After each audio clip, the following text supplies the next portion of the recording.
Good evening, my name is Litia and I'm from the beautiful island of Laos and I love listening to Today FM. Today FM rock. My name is Casey, I'm from Tabua. We love Today FM in Tabua. Today FM rocks. My name is Selena, I'm from Tavenga Vengamba. I love listening to Today FM. Today FM rocks. Pula, my name is Carlo. I love listening to the music in Today FM, in Malak Island. Today FM rock. Today's hit music. In the news tonight, provisional candidates are not legally recognized. Health Minister defends ministry over social media posts. And Lambasa firefighters commended for their bravery.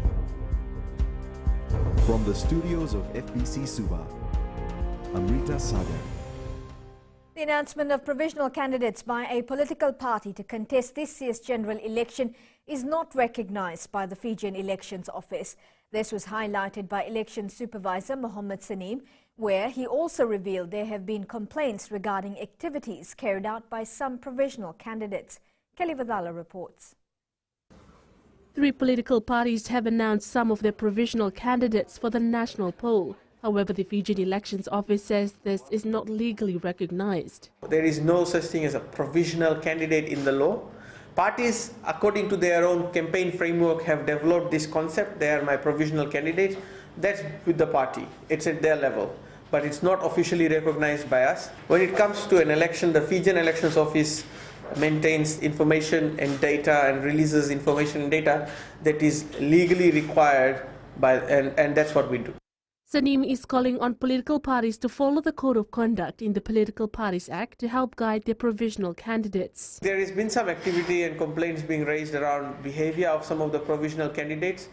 Parties who have advertised them as their candidates may want to look at them as their agents. And if they do, they might find that there is a Code of Conduct for political parties in the Political Parties Act, and to which the party has to subscribe to.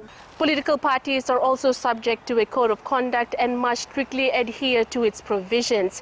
These include the requirement that every political party shall respond to the interests, concerns and needs of Fijians, uphold and respect the democratic process as they compete for political power, as to implement their policies, not to engage in bribery, corruption and violence, racial hatred or advocate on religious hatred, incitement or vilification. Kelly Vadala, FBC News. Health Minister Rosie Akbar has taken a swipe at posts being made on social media that is trying to dampen the work of health officials. The minister says she's disappointed that their effort to try and procure vaccines for the meningococcal disease has been used for political gain. Ali Kimbia reports. Procuring many vaccines for affected Fijians is not an easy task. However, the Health Ministry says it will continue to do what's best for all Fijians, despite degrading comments. By making very deep, irresponsible and unsubstantiated commentary. In my view, this has caused public confusion and created misplaced anxiety and fear among our people on this very important issue that pertains to public health and well-being. Akbar says it's important they speak the truth, as their work is paramount in delivering the best for Fijians. We have been very clear and transparent, and we have provided critical information that has helped actually protect our people from the spread of this disease. The Health Minister also slammed those that have been making claims that there was a delay to the procurement of the vaccines. Akbar says this was a lie and the public deserves to know the truth. I guess what we need to do when it comes to the health of our people, let's all work together. Okay? Let's all get together. Let's leave our politics aside, and let's spend more time to ensure that our people get the right information on a timely basis. The meningococcal immunization campaign will start on the 14th of this month, and the Ministry of Health is focused on vaccinating those under the age of 19 in the high-risk areas of the Central Division and the Western Division. Ali Kimbia, FBC News. It's 2 months now since a Cessna 172 training aircraft crashed into the mountainous terrains of Dalaikoro in Lambasa, claiming the lives of student pilot Merelisita Lutu and instructor Eliesa Tawalo. But the bravery of 6 national fire officers who risked their lives to recover the 2 bodies have not been forgotten, as they were awarded certificates of recognition in Lambasa yesterday. Kelly Vadala reports. The efforts of these NFA officers in the rescue operation of the Cessna 172 plane crash in February this year has not gone unnoticed. Even though 2 lives were lost, their families were still able to give them a proper burial because of these heroes. The team, some with experience of such rescues from training in Japan, were able to carry out the rescue. This involved going down a cliff face for almost 200 meters to reach the ill-fated plane. Local Government Minister Praveen Kumar says the challenging operation has proved to the government that investments have been put to good use. The NFA has seen a big investment by the present Fiji First government to ensure fire and rescue services across Fiji. The success of the NFA in such a big operation is an indicator that the investment has been worth it. Meanwhile, the minister also highlighted that NFA officers in the Bad Division will also be recognized on Monday for their bravery rescuing people during the recent floods. Kelly Vadala, FBC News. The seismology unit at the Mineral Resource Department is working around the clock to increase the level of preparedness in Fiji when responding to earthquake and tsunami warnings. Permanent Secretary for Mineral Resources Malakai Finai has confirmed the seismology unit is up to par with their service. Ali Kimbia with more. With small tremors being frequently felt around the country, the Mineral Resource Department says there is a vast improvement with the daily work of monitoring and surveillance by the seismology unit. The Mineral Resources Department seismology unit, which monitors earthquake and tsunami in Fiji, is now operating 24/7 hours. So that's a big improvement. That's a big. So even in the on hours, if an event happens, they are there to monitor and to disseminate information to the relevant agency. The Mineral Resource Department says it will continue to create awareness to ensure that people do adhere to warnings issued, with majority of Fiji's population living along coastal areas. Mineral Resources conducts awareness right throughout Vitilia, Bengono, and small islands as well, especially because the majority of our population are coastal communities. For some, the experience of the last massive earthquake in 1953 still lingers in their memory, and the need to be well informed of any situation is vital. I experienced this in 1953 when the earthquake struck Suva. It's a frightening experience, and unless you are informed precisely what to do, you'll be running everywhere. The Department of Mineral Resource has confirmed that awareness will be done on a timely basis to ensure that public is well informed. Ali Kimbia, FBC News. Still to come, visiting specialists concerned about diabetes cases. And businesswomen praised for their immense contribution. Stay with us.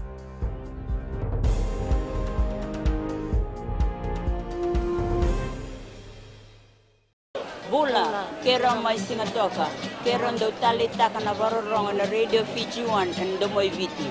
Ayaw na rin siya. Usi ko minasong butukola ndo talita kana Radio Fiji 1 kina domoy viti. Kaya kuyaga sila tale, nagurara may naomanyi, Nadroga. Gitu talita gini ang gitu pinasabale pag nagudurong varorong na Radio Fiji 1 nandomoy viti. Na Radio Fiji 1 nandomoy viti na ponga ni BNN.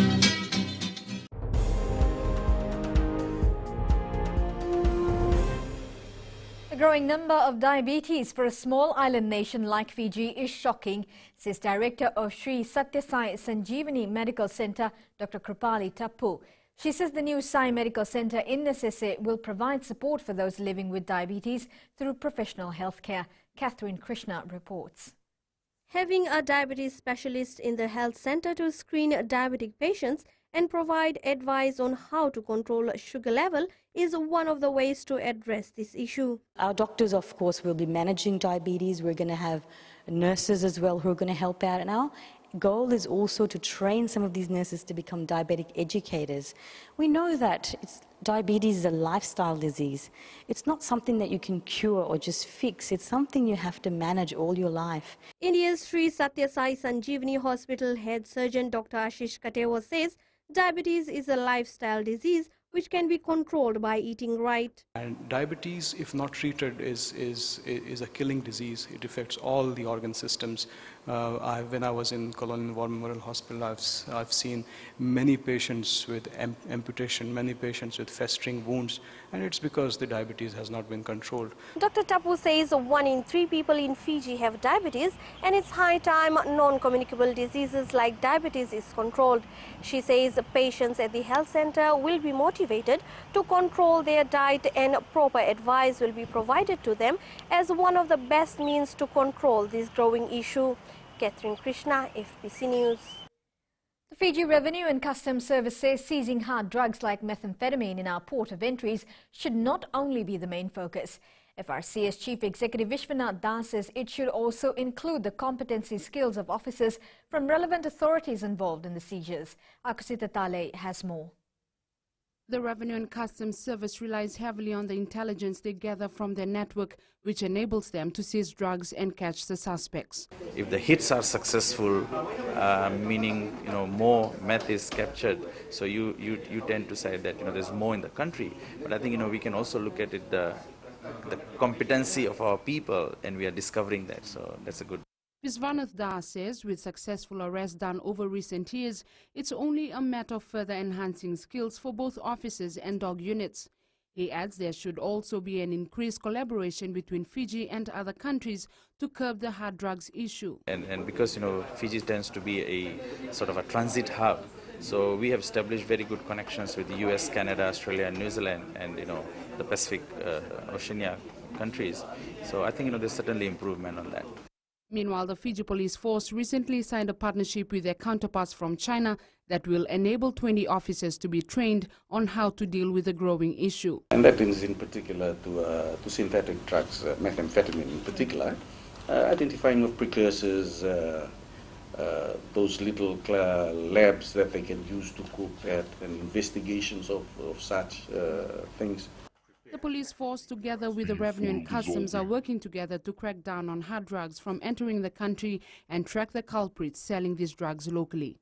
Akusita Tale, FBC News. Fiji needs to lift its game and shape up without wasting any more time to position our women correctly if it needs to gain global accolades further. This was highlighted by President of Women in Business Nur Bano at the annual awards night in Suva yesterday. Akusita Tale has more.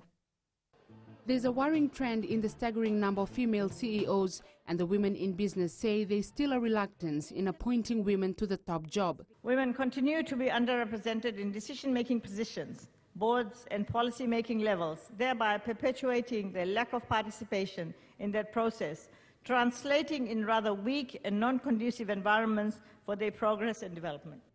Nurbano says there's also a staggering uptake of women on businesses, as most continue to keep women in small shareholdings even if the woman is performing the job of the CEO. You can't just get women to do all the work and don't give them the position.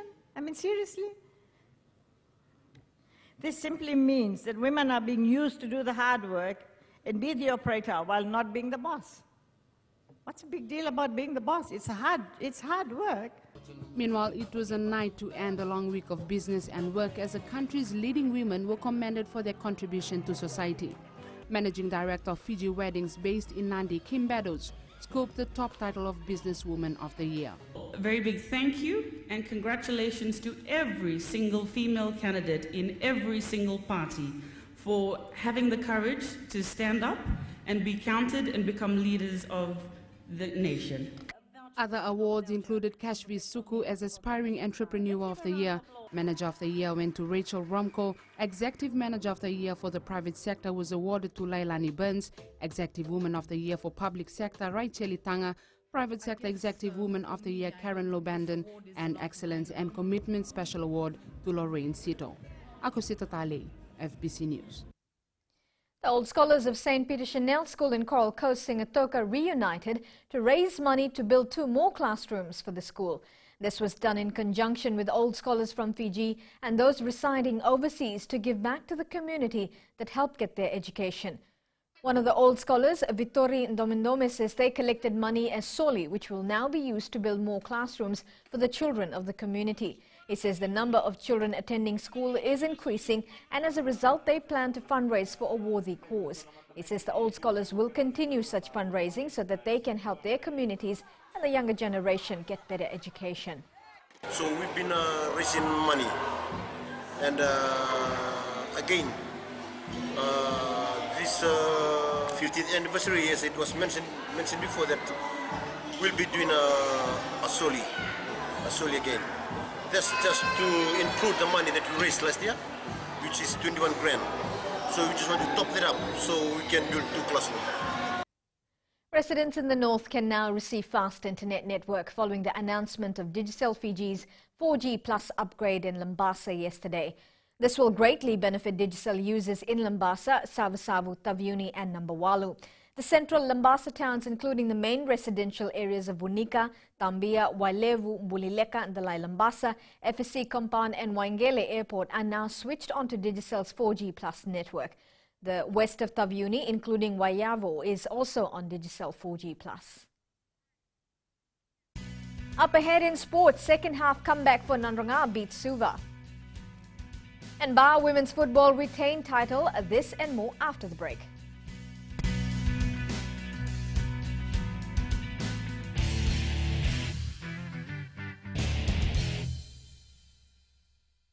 मैं Premila वायरुकू recce से सुबह मेरी आँख खुलती है तो मैं मिर्ची एफएम सुनती हूँ। मिर्ची FM is number 1, it's so hot. हम लोग बार टाउन के कैरियर ड्राइवर लोगों ने हम लोग के मिर्ची एफएम सुनो अच्छा लगे। मिर्ची एफएम इज हॉट। हाय, मैं संध्या नारिया राकिराकी से मेरे सारे दोस्त मिर्ची एफएम सुनते हैं। मिर्ची FM is hot, I love मिर्ची एफएम। हमें स्पिन टोटो ताबुआ के मिर्ची एफएम में सबसे अच्छा गाना बजे। मिर्ची FM, it's hot.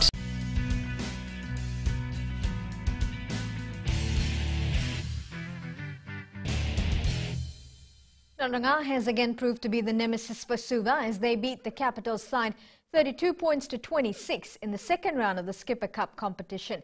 The Stallions put on a gallant second half performance as they rattled Suva with their running game to claim victory. Here are the highlights. Weaving and passing through the Nadroga backline.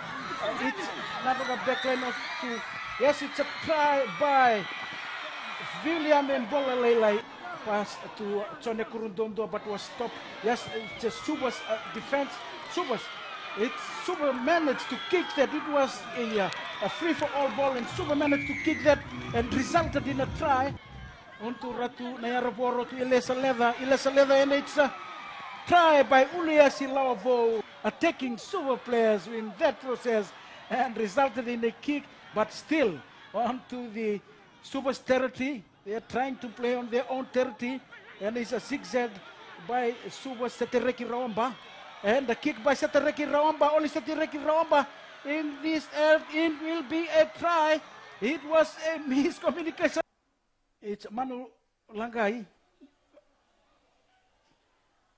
Samuel Langai, and it resulted in a try. It's the Nadroga forwards, a pick and drive by Nadroga, trying to go for that line. It's a try by Nadroga. Navosa created an upset in the second round of the Skipper Cup competition, beating Nandi 37 points to 30 yesterday at Prince Charles Park. Navosa led during the half-time break 27-15, but Nandi came back strong in the second half to lead on the scoreboard for the first time in the match, 30 points to 27. Navosa winger Eroni Makambaka was the hero for his team when he intercepted an overlap pass by Nandi, scoring underneath the crossbar that led to their victory. Navosa official Chochi Tavanga said their aim was to improve from their previous game. None of these players have been playing in the Digital Cup. These are all bunch of young players. All of them, this is their first Digital Cup tournament. Even though we lost to Riau in the first game, but I think we find our rhythm today. And we were able to beat Nandi. Nandi is a very good team, but I think we've set the platform for the rest of our game this year. Ratu Kandavulevu School has added another silverware in their trophy cabinet, and this time they have done it by creating history. The RKS Under-18 side has become the first school from Fiji to win the Sanix World Youth Championship by beating Hastings Boys High School from New Zealand 35 points to 5. The boys from Rakiraki proved too strong for their opponent as they dominated the match to claim a well-deserved victory. The Ba women's football side retained their title in the Vodafone women's competition after a successful victory over Lambasa today. Ba walloped Tailevu Neitasiri yesterday 10 points to 0 and confirmed their position as victors after they beat Lambasa 1-0 this afternoon to retain the title. Ba captain Luisa Tamanitokula says they respected all their opponents throughout the tournament and that was the key to their success. After yesterday, we told ourselves we will not underestimate the team. They have results to understand.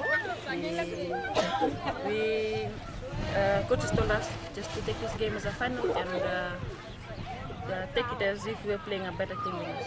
French living in Fiji had the opportunity yesterday to hold the prestigious Top 14 Renew Shield at the French ambassador's residence in Suva. French Top 14 defending champion Clermont's Vice President Jean-Marc Lemay will take the Top 14 silverware to Lawanga Park today as an acknowledgement to the people of Fiji for breeding 4 of their players that contributed to their win. Lemay says Clermont Rugby owes Fijian people a lot, especially winning the trophy last season. We have 4 players from Fiji, and for the finale last season, 2 of them played, Raka and Yato, and Raka scored the try. And for me, it's normal that we can bring this shield in Fiji because it's a part of our victory.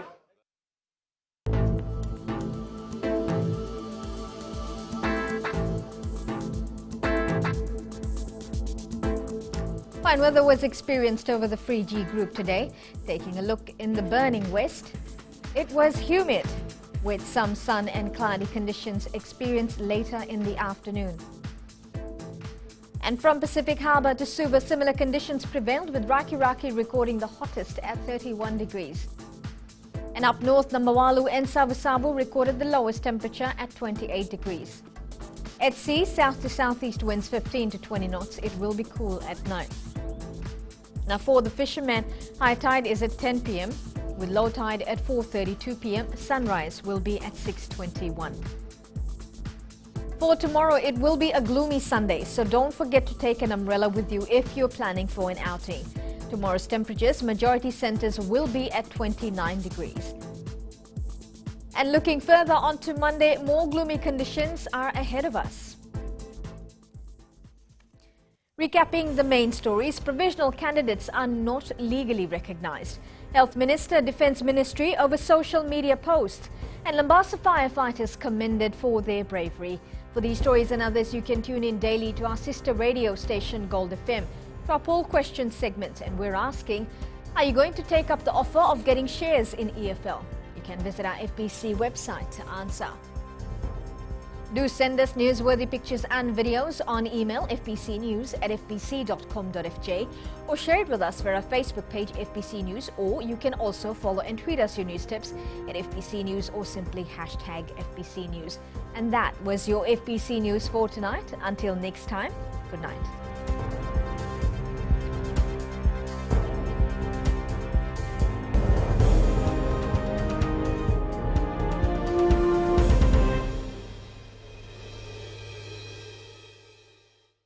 मैं प्रेमिला वायरुकु रेकिरेकी से सुबह मेरी आँख खुलती है तो मैं मिर्ची एफएम सुनती हूँ.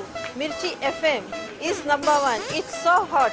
हम लोग बा टाउन के कैरियर ड्राइवर लोगों ने हम लोग के मिर्ची एफएम सुनो अच्छा लगे. मिर्ची एफएम इज हॉट. हाय, मैं संध्या नारिया रखरकी से. मेरे सारे दोस्त मिर्ची एफएम सुनते हैं. मिर्ची FM is hot. I love मिर्ची एफएम. हमें स्पिन तो हुआ कि मिर्ची एफएम में सबसे अच्छा गाना बजे. मिर्ची एफएम, it's hot.